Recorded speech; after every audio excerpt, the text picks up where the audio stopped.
é pensar primeiramente no paciente. O que ele quer comer?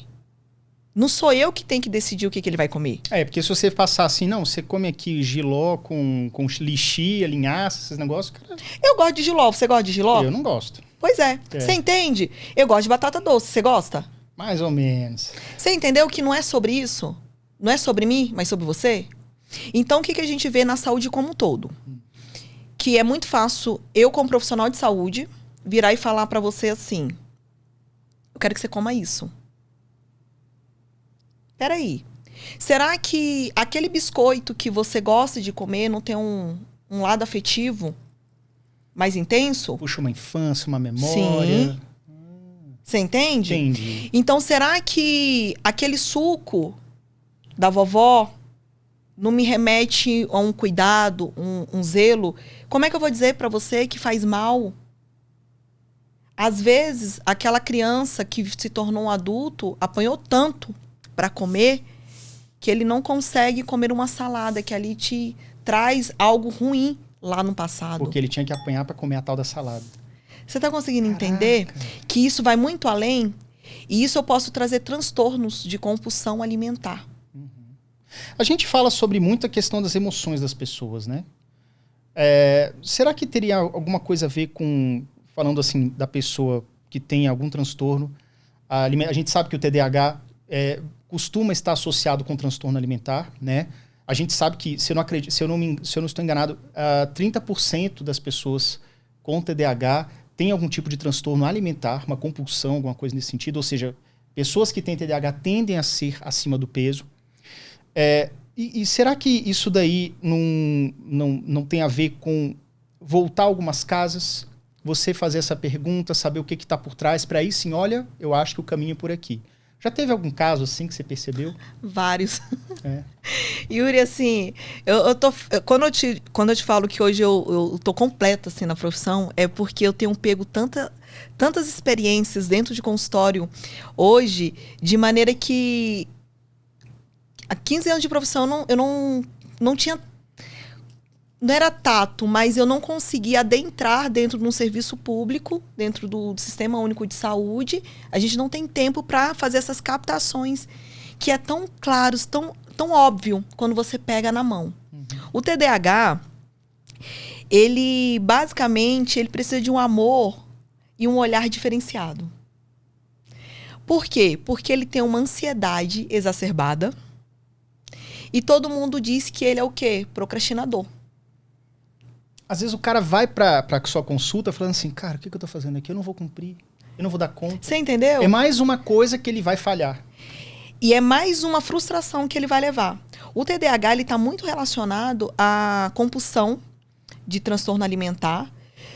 Agora, não necessariamente da obesidade. Claro que o mundo hoje está doente. Ele está...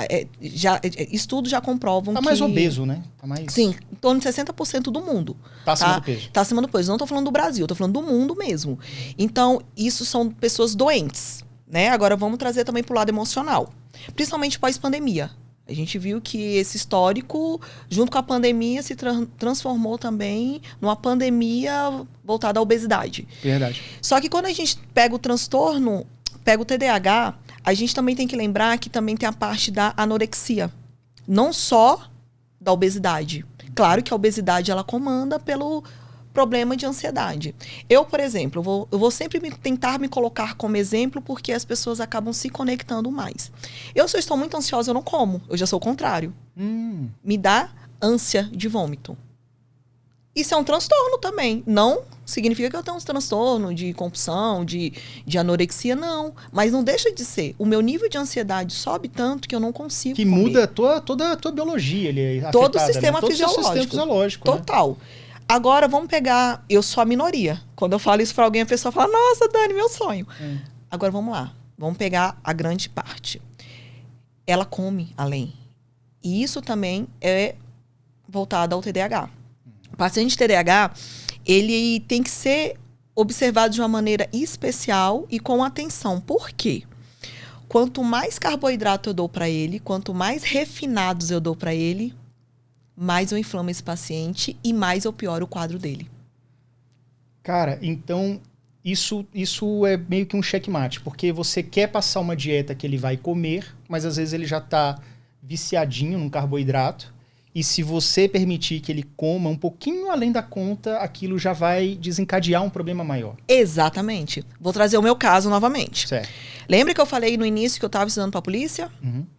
Na época, eu acordava às 4 da manhã, estudava, depois ia para o plantão, atividade física, aquela coisa toda, que na época meu Nutri passou? Uma dieta cetogênica. Hoje, com o conhecimento que eu tenho, eu vi que piorou meu quadro do burnout.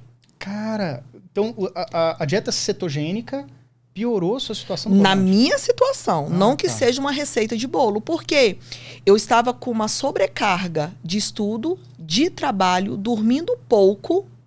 Fisiologicamente, para mim, não foi bom. E você ainda inventou de fazer um... Não, a louca, né? Vou fazer uma cetônica aqui. Vou parar de comer carboidrato durante um tempo. Simples assim. Então, hoje estudando, para mim, agora vamos puxar para o paciente de TDAH. Se eu pego esse paciente e eu acrescento uma grande quantidade de carboidrato, eu já atrapalho ele. Você entendeu a diferença? Entendi. Por quê? Eu sobrecarrego a parte cerebral dele. Eu tenho picos insulínicos. A dieta... Não existe dieta perfeita, tá? A dieta perfeita é aquela que o paciente se adequa. Mas vamos lá.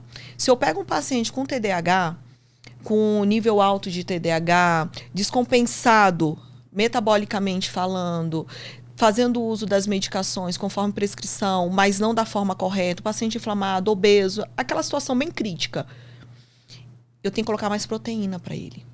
Mas não significa que eu tenho que tirar o carboidrato, tá conseguindo entender? Sim. Eu tenho que fazer de maneira que eu sobrecarregue menos o organismo dele, evitando resistência insulínica, porque se eu coloco muito carboidrato, tem picos glicêmicos, esse açúcar vai estar no sangue de maneira alta, o meu corpo vai ter que trabalhar mais para fazer mais liberação ainda de insulina. Sim. Então isso acaba com que, vamos dizer uma linguagem bem popular, o cérebro ele fica como se fosse uma montanha-russa. Ele fica oscilando. Esse trabalho acaba que ele trabalha de maneira com oscilações, entende? Alta e baixa. Eu tenho que trabalhar muito por causa da quantidade de carboidrato, por causa do nível de insulina. Então, talvez seria interessante evitar os extremos. Evitar que suba muito e depois que caia muito. Exatamente. Como? Proteína, fibra. Eu conseguindo balancear essa dieta. Entendi. E uma coisa aqui, quando a pessoa com TDAH, ela está nessa situação de ter que mudar a sua rotina, a sua dieta, e porventura ela fique muito tempo sem comer aquilo que ela gosta, como é que a gente pode fazer para evitar aquele impulso de dar uma fugidinha, bater o McDonald's e depois voltar para a dieta? Como é que é isso? Se você trabalha isso assim, olha, você tem um dia que você pode comer um pouco mais, como é que é isso? Então, Yuri, eu trago hoje uma abordagem um pouco diferente dos demais colegas. Não significa que eles estão errados, que eles estão certos. Não, ninguém está errado, ninguém está certo. Cada um tem sua conduta. A minha conduta qual que é? Eu não tiro nada de ninguém. Eu não tenho esse poder, sabe? Quem sou eu para falar que você não pode comer um McDonald's? Então, nós entramos num acordo. Imagina, aquele ser humano tá ali já com o transtorno dele, já com os estresses dele, metabolicamente todo alterado. A emoção dele também está totalmente alterada. E eu falo, você não pode comer. Sendo que ele come basicamente todos os dias, basicamente de maneira inadequada, frequentemente, né? Porque é o que a gente vê por aí. O que nós fazemos? Entramos num acordo. Eu vou eu vou reduzindo de maneira gradual. E junto nós vamos construindo uma nova história. Por exemplo, é um paciente que eu tento atendê-lo semanalmente. Ele não fica solto a cada 30 dias de retorno, 45 dias, não. É um paciente que eu preciso analisá-lo e observá-lo semanalmente. Então, meu processo de trabalho, ele é semanal ou quinzenal. Por quê? Porque esse paciente a gente vai adequando